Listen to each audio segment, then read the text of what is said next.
How's it going, my friends? Well, it looks like we had another attack, this time in the heart of Tel Aviv on Dizengoff Street. I don't know if it was a bar or a restaurant or what, but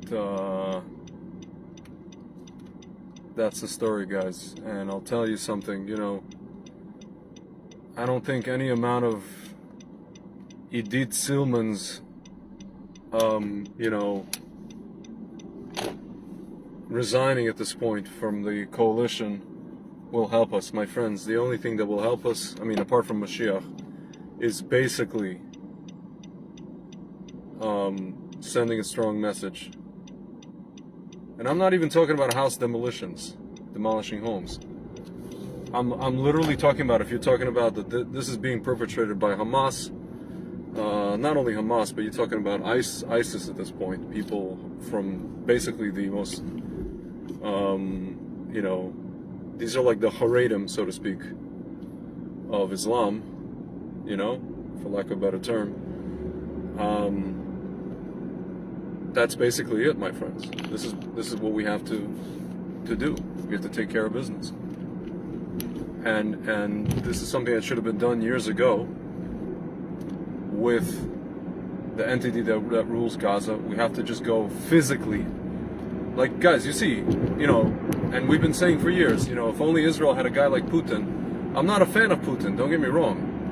But you see, and yes, we got to send people in. If I can go in there myself, I would. Because I really, I was never in the army, but if they took me, I'm too old.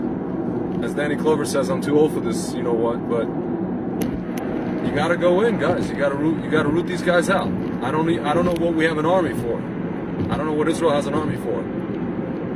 These are the kind of situations. This is because this is just gonna continue, guys. You understand? This is just gonna continue. The rockets are gonna continue, these attacks are gonna continue. And at this point it's not even PA, so to speak, it's Hamas. These are Hamas inspired. This is essentially what this is, guys. And this is because we didn't take care of this. Netanyahu, unfortunately, has blood on his hands from this. Bennett, I don't know what he does, I don't know what he's doing, but he hasn't solved the issue, right? Clearly. He said he's going to solve the issue. He's going to come in and solve the issue. He hasn't solved the issue. And I know it takes time, I know this, I know that.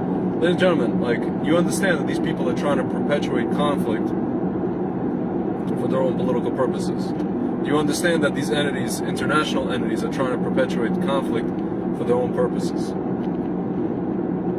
We understand that. Yeah, the Shmarabs are going to be who they are. Obviously, we know that. It wouldn't matter who's in power in the West. It wouldn't matter for sure. But if you send people in this region, if you send people a message, they understand the message, and it's all quiet on the Eastern Front. It's a very, people analyze these things, and they go to school for conflict resolution and anti-terror and this. They go to university, they get a degree in it. It's so complex. It's so, complicated. It's so nuanced. Ladies and gentlemen, like my friend Ephraim and I were talking about, sometimes really intelligent people can't understand when you explain to them simple solutions to their problems. Very, very simple. Guys, because for the enemy, the equation is very, very simple. If they are not stomped out, they know they have carte blanche to do whatever they want to do, right? And if they are stomped out, they know they don't have carte blanche to do what they want to do. My friends, as my friend Professor Mordechai Kedar likes to say, welcome to the Middle East. This is the Middle East, my friends. This is how it works. There's nothing to get. You don't need to go get a degree, a master's in conflict resolution from Tel Aviv University. You don't need to do any of these things in order to understand what's going on. You really do not. This dates back, I don't know, 4,000 years or 5,000 years. I don't know how long this dates back. This situation, ladies and gentlemen, it dates back to Abraham and Ishmael and Yitzhak and Hagar. this is where we're going. This is where it goes back to. My friends, I mean, this, and this is the problem. These people, because they're not connected to Torah, they're not connected to Hashem, even the ones that look like they are, with these kippahs and whatever it is, they don't understand this conflict. They think that this conflict is money, I don't know, education, giving up land, and this and that. They don't understand that we are the father here. Abraham is the father here, and this is how this works. And all the father needs to do is just discipline his son. In this case, Ishmael. That's all he needs to do, ladies and gentlemen. That's all we need to tap into. Yes, Abraham is Hesed, but there's an element, when you combine it with Yitzhak, you get Hesed with Gevura. What does that mean? You get also, after Yitzhak, you get Yaakov, Tiferes, which is beauty, which is emet, which is also a balance, right? You get a balance, right, friends? We are too much Hesed with these people. You understand? They have too much Hesed themselves, an overabundance of Hesed. That's why they have so much Gevura as well on themselves.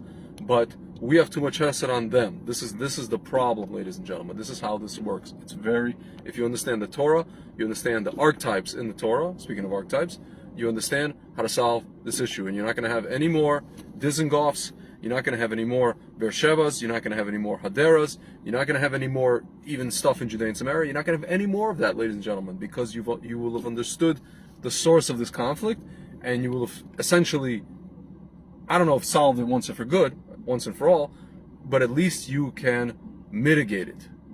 Right now, we're not mitigating anything. Right now, these people have carte blanche to do whatever they want to do. Really. Because there's no fear. They do not fear us. At one point, they feared us. When they lost to us in 1967, they threw rice at weddings of soldiers in Hebron. They feared us.